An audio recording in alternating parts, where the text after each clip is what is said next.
Hello again. Back so soon. Well, apparently that last journal didn't get it all said because that feeling is back. And I have to admit, with the last journal, I had opened up my little text file called Ideas and was looking at some of those. And so I'm just winging it this time. Um, Fish flopping on the bank, that's me. Uh, just hear fish sounds in the background. Now, in the last video, I find it interesting that not only did the bell or buzzer ring, but 3 times. The first one was my little internet sound that tells me there's email been delivered to my inbox. And the second one was the phone, of course. And the third one was the oven. Things that come in threes deserve to be paid attention to. So I'm pondering. I'll have to go back and listen to what was in the video itself and see. If anything is in threes, you're being spoken with by source. Now, translating source's language, that's another thing. Okay. I'm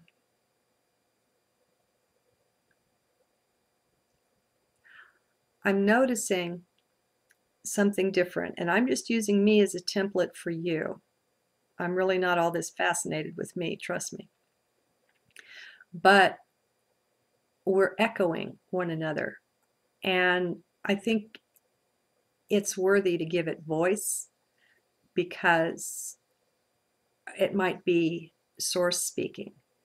And as we give it voice, that empowers it, that brings it down into the physical so that it's not just little odd feelings or impulses or intuitions, but it's actually brought down through the various realms into 3D and becomes manifest here. And so that empowers it. And then when we put something out as a thought form into 3D, it also gathers like attracts like.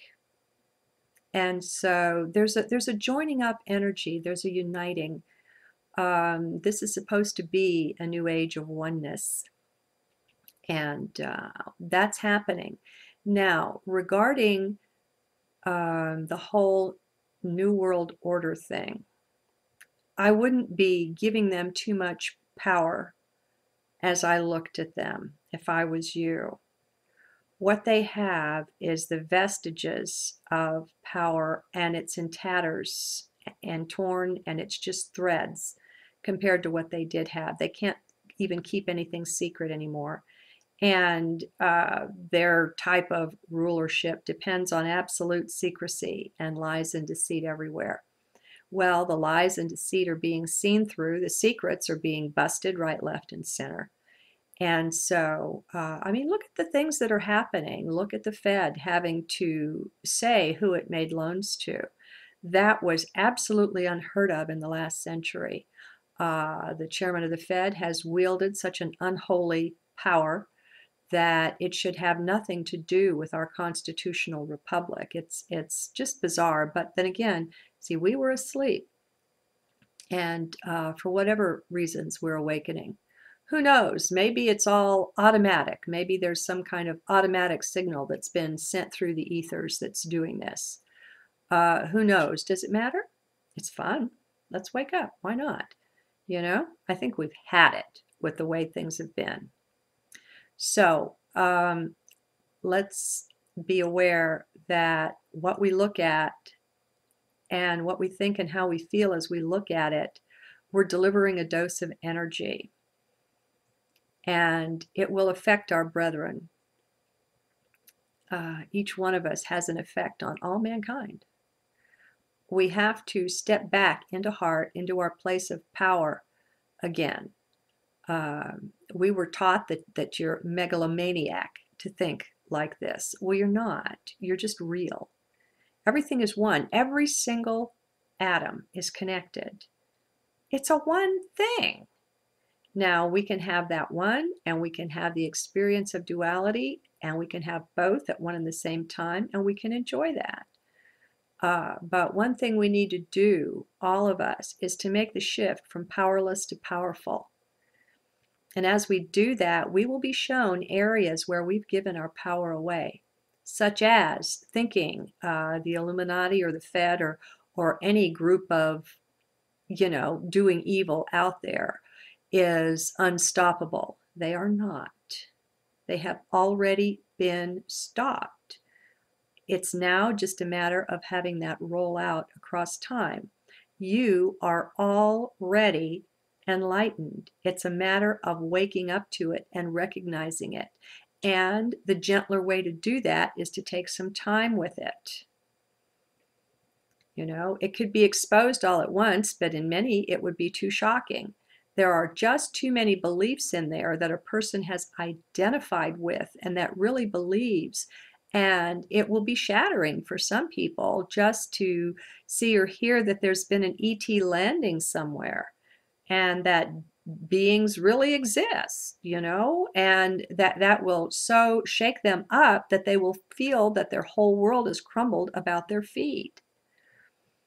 And so there's a merciful way of going about things, and maybe time as we know it now is a component of that. I don't know, could be, huh? But let's be careful to take our power back as we look at these things. Don't empower them by thinking they're so almighty. They are not. Now, I haven't been keeping up with the Occupy movement lately, except maybe in heart. And I want to say some things. For one, just looking at the astrology for the world, for the U.S., and at the placement of the heavy-duty planets like Pluto and Saturn and Uranus, how slow they move. We're in for major, unbelievably deep changes, and they're not going anywhere. They're inescapable. Now, of course, everything could fall apart and everybody could flip out and not be able to handle their freedom very well, and I'm sure that's one possible outcome. But how we handle ourselves, and that means how we handle our own internal consciousness, makes a difference. And we either support light or we support chaos by how we hold ourselves, just by your personal frequency, how you feel about these things, the kind of beliefs that you hold, and the energy that you put into things. As you hear them, as you run across them in the web, be watching yourself and be careful about what you're acknowledging has loads of power, because only you have that. And there's nothing wrong with you taking that back and taking 10 steps backward and looking at things again and seeing the ways that we have minimized ourselves. Now, it's not exactly like we've done it to ourselves. We've been programmed and trained in doing this. But it's not a big deal. We're waking up, and the divinity that's within it's just bizarre. It's like comparing a match to the sun. Your divinity is the power of a sun, and the power of darkness is the power of the match, and there's no contest. But are you going to identify with your divinity? I think that's what's before each one of us now, is identifying with the internal power. And it doesn't have anything to do with religion. It can if you want it to. It doesn't have to. It doesn't matter. Religion is a series of concepts placed upon spirituality. Spirituality is maybe closer to what I would call what's real, but ultimately even spirituality is a concept. We're throwing them off as fast as we can, folks. All these old beliefs, attitudes, and ideas. As soon as we see one thing in our dictionary of beliefs, our lexicon that is nonsense and we pitch it, that gives us an opportunity to pitch a dozen more because they're all interrelated. It's like a spider web. It's like a network in there, and everything touches everything. And so there's a cascading that's going on. It's a cascading in the way the beliefs are tumbling down or coming to the surface so that they can take their tumble, so that you can look at them and say, well, maybe once upon a time, but I don't think so, not anymore. Or in our relationships, in all kinds of ways, just in your own internal, how it feels to be you. I know that's got to be changing. It is changing. Now, whether you perceive it or not is going to have a lot to do with how big and strong are the blinders that you wear. I like the idea that as we come into higher consciousness, that in a way, if you look at, and this is conceptual, but it can be fun, if you look at the mind, the self, as fourfold: unconscious, subconscious, conscious, and superconscious. I like the concept that as we rise in frequency, what's happening is, call that, let's look at it like, you know what a colander is? You're the light in the middle. And we've got 4 colanders. They're nested, one on top of the other. And each one of those is a level of mind. And the one closest to you is the conscious mind. And when your light only shines out so far, that's all you're conscious of. But as the light brightens, as the frequency rises, then the light expands. And I think the next one we're going to be taking in, that we are taking in, is the subconscious. And so what has gone on subconsciously previously is now becoming more conscious. And you've got to know that as you take up the watch and observe stance, you're witnessing and being aware of a whole lot that used to go on in the subconscious. I don't know, maybe the unconscious. But you're watching it now. You're being aware. And you're finding that that's where your inner teacher is. And so we stick close to that inner teacher. We stick close to the now. And we're made aware of life, of so much more, of life on a deeper level. And pardon me for being freaking amazed that all I'm watching is self. And that's enough. Somehow I'm finding that self really honestly does contain all the rest. I look within and I find it there. I find a link up. I find the connect, the contact. You know, if every atom is joined, if it's all entangled, well, then it's all me, and I am that. I own it all in a way. And so do you. So does everyone. That's what the I perspective gives us, ownership of that which is. And in some magical way, we're one and we're separate. All right? And so what we do as the seemingly separate has an effect. And it's a wave that we're creating right here. There might be some big wave of energy oncoming. I don't know. But we're creating a wave here, a wave of consonance, a wave of uniting, a wave of recognizing the new landscape within. And it's a lot of fun. I mean, it's kind of mucky and muddy. It's like we're playing in the mud right now, because we're recognizing all the lies and the dishonesty and the total lack of integrity of all government and business at the very, very top. I'm not talking your local mom and pop bank or your local mom and pop business. We're talking at the very top. And there's something else running things here. And I've got the distinct feeling it's not even human, that's behind the scenes, pulling the strings and all that kind of thing. But things at the local level are alive somehow. these are my trees. This is where my consciousness is. This is where I inhabit and I abide the most. This is what's most real to me. But this is just a pattern for all the rest, because this tree is connected with every other tree that is, was, or ever will be. I mean, there's a treeness here that I can connect with and contact in my local area that's very real for me. And yet the overall reality of the oneness is still there.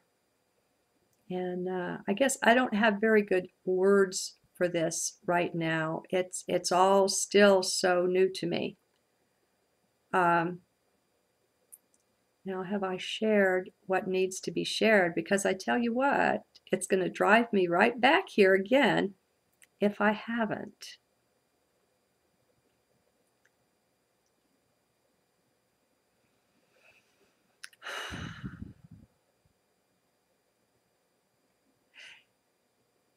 Can you let your pain go away? I'm working on that.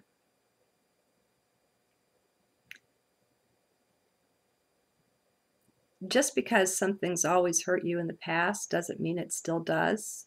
Check in with yourself. Check in with your now. There's a real power in journaling. Perhaps you've heard me say that. I can't tell you the number of things I've been discovered, the surprises and the shocks that I've encountered as I would journal something.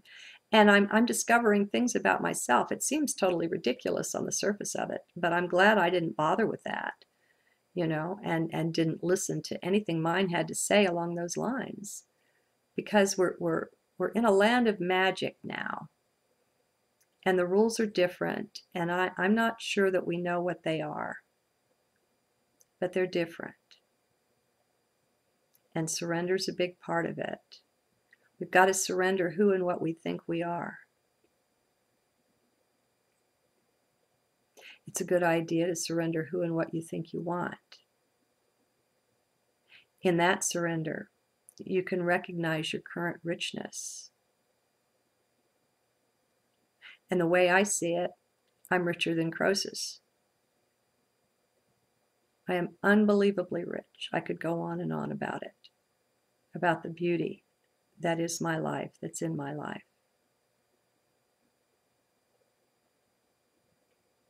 My attitude is my own, so is yours. You can revision things in your life. And I'm not painting a pretty template over the top of what's here. I'm coming at things from within them. This is from the inside. This is literally how they feel. Now, I have a suggestion.